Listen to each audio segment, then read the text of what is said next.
முடக்கத்தான் கீரை வந்து நம்ம மாடி தோட்டத்திலே வளர்க்கலாம். திப்ளியில் இவ்வளோ ஹெல்த் பெனிஃபிட்ஸ் இருக்குது. அருமையான மூலிகை tea. Hi friends, welcome back to my channel. இன்றைக்கி நம்ம என்ன ரெசிபி பார்க்க போகிறோன்னா, கார்டன் ஃப்ரெஷ் முடக்கத்தான் கீரை வச்சு ஒரு அருமையான தோசை, தென் அதே மாதிரி மின்ட் சட்னி, அப்புறமா வந்துட்டு ஒரு ஹெல்த்தியான டீ தான் பார்க்க போகிறோம். இந்த ரெசிபீஸ் எல்லாமே ரொம்ப சிம்பிள் அண்ட் ஈஸி ரெசிபீஸ். கண்டிப்பாக எல்லோரும் வீட்டில் ட்ரை பண்ணி பாருங்கள். இப்போ வாங்க நம்ம அந்த ரெசிபி எப்படி செய்யலான்னு பார்க்கலாம். நம்ம ரெசிபி பார்க்குறதுக்கு முன்னாடி முடக்கத்தான் கீரை வீட்டில் எப்படி வளர்க்கலான்னு பார்க்கலாம். இது வந்து முடக்கத்தான் கீரையோட காய். இந்த காய் வந்து இதை வந்து நம்ம பலூன் வைன்னு சொல்லுவோம். முடக்கத்தான் கீரையை பலூன் வைன்னு சொல்லுவோம். இந்த காய் வந்து நல்லா காஞ்சதுக்கப்புறமா இந்த சீடை வந்து நீங்கள் ஒரு தொட்டியில் எடுத்து போட்டுட்டு டெய்லி வந்து கொஞ்சமாக தண்ணி ஸ்ப்ரிங்கிள் பண்ணிங்கன்னா 2 வீக்ஸில் உங்களுக்கு நல்லா முடக்கத்தான் கீரை வளர ஆரம்பிச்சிடும். இது ஒரு கிளைம்பர், அதனால் எதுலையாவது படுத்தி விட்டிங்கன்னா நிறைய கீரை நமக்கு ரெகுலராக கிடைக்கிறது மாதிரி இருக்கும். ஸோ இது ஈஸி தான், வீட்டிலே வளர்த்துக்கோங்க. இப்போ நான் என் கார்டன்லேருந்து இன்றைக்கி முடக்கத்தான் கீரை, அப்புறமா நம்ம மின்ட் சட்னி செய்கிறதுக்கு தேவையான மின்ட் லீவ்ஸ், தென் வந்து கற்பூரவள்ளி இலையும் பேசில் கருந்துளசியும் எடுத்திருக்கேன் டீ போடுறதுக்கு. ஃபஸ்ட்டு தோசை செய்கிறதுக்கு ஒரு பேன் ஹீட் பண்ணிக்கோங்க. அதில் 1 டேபிள் ஸ்பூன் வந்து கோகோனட் ஆயில் ஆட் பண்ணிக்கோங்க. எண்ணெய் சூடானதும் அதில் 1 டீஸ்பூன் வந்து cumin சீட்ஸ் ஆட் பண்ணிக்கோங்க, ஜீரகம் ஆட் பண்ணிக்கோங்க. ஒரு சின்ன பீஸ் ஆஃப் இஞ்சி வந்து ஸ்லைஸ் பண்ணி ஆட் பண்ணிக்கோங்க. 3 பல் பூண்டை வந்து சேர்த்துக்கோங்க. அது கூடவே அரை வெங்காயம், சின்ன வெங்காயம் இருந்துச்சுன்னா சின்ன வெங்காயம் சேர்த்துக்கோங்க. என்கிட்ட பெல்லாரி இருந்துச்சு, நான் அது சேர்த்துருக்கேன். சேர்த்து நல்லா வதக்கிக்கோங்க. இப்போ ஸ்டவ் ஆஃப் பண்ணிவிட்டு ஒரு கைப்பிடி அளவுக்கு வந்து கீரை ஆட் பண்ணிக்கோங்க. ஆட் பண்ணி அந்த சூட்டிலே வதக்கிக்கோங்க.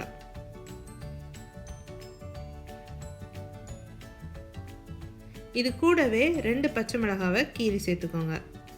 சேர்த்து வதக்கிட்டு மிக்சியில் நல்லா அரைச்சிக்கோங்க.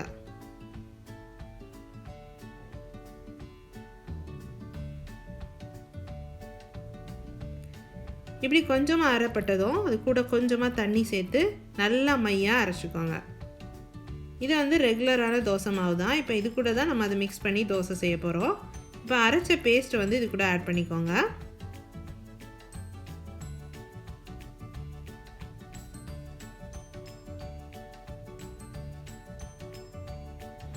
ஆட் பண்ணிவிட்டு நல்லா ஈவனாக கலந்து விட்டுருங்க.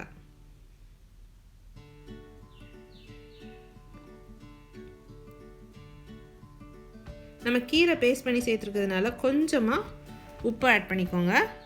உப்பு ஆட் பண்ணி நல்லா மிக்ஸ் பண்ணி விட்டுருங்க. இப்போ தோசைக்கல்ல ஹீட் பண்ணி அதை தோசை ஊற்றிக்கோங்க. கொஞ்சமாக எண்ணெய் விட்டுக்கோங்க சைடில். ஒரு சைடு குக் ஆனதும் அடுத்த சைடு மாற்றி போட்டு குக் பண்ணிக்கோங்க.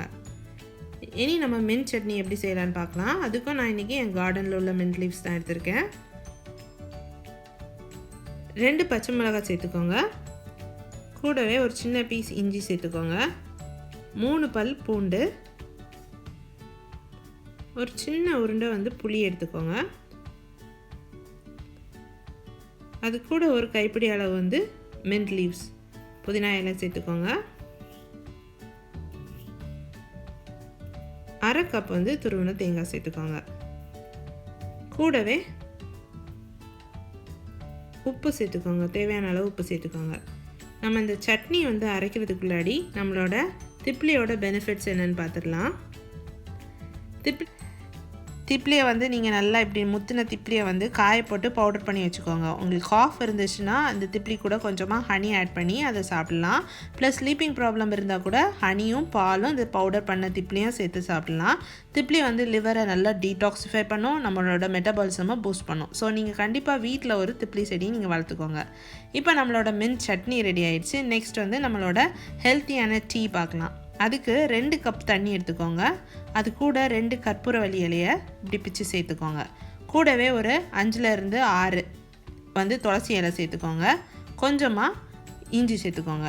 இப்போ இதில் வந்து நான் 1/4 டீஸ்பூன் வந்து டீ தூள் சேர்க்குறேன். சேர்த்து இதை வந்து நீங்கள் நல்லா கொதிக்க விட்டுருங்க.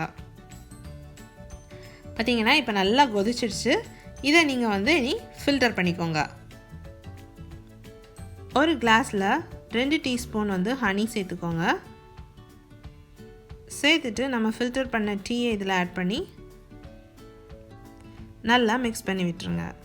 நம்மளுடைய ஹெல்த்தியான டீயும் ரெடி ஆயிடுச்சு. கண்டிப்பாக இதை ட்ரை பண்ணி பாருங்கள்.